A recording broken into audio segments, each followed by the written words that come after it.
Ladies and gentlemen, I want you to know more than anything else I can tell you, we live in very extreme and critical times. The Iranian mullahs have openly bragged how their bounties and weapons have killed hundreds of American Marines and soldiers on the battlefield and destroying those Marines' families. These same mullahs were watching intently as Barack Obama stood idly by and knowingly watched as thousands of innocent civilians in Iraq were either butchered, tortured, raped, beheaded, crucified, or burned alive by ISIS. The Iranian leaders, when they saw that, knew that they had nothing to fear from Barack Obama. So the jihadist leaders came to the table with nothing and walked away with everything.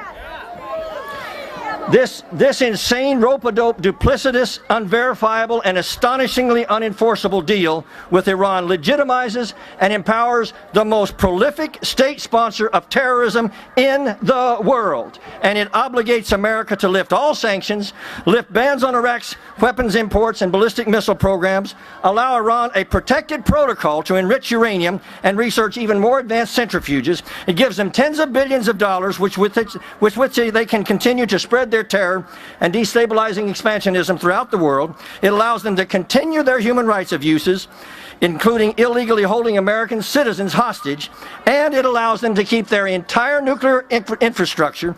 All the while, Supreme Leader and ultimate authority in Iran is publicly reaffirming his hatred toward the United States and publicly leading throngs of his supporters. Death to America, death to Israel. Unbelievable. Did I get all of that? Bill Clinton made a far better deal than that, and the result was that the police state of North Korea proceeded to develop nuclear weapons only a few years later, and some of our most loyal allies are now under that threat to this day. Instead of making sure that they never get a nuclear weapon, Barack Obama's politically motivated peace in our time capitulation empowers the most dangerous sponsor of terrorism on this earth and places them on a sure path to an entire nuclear arsenal.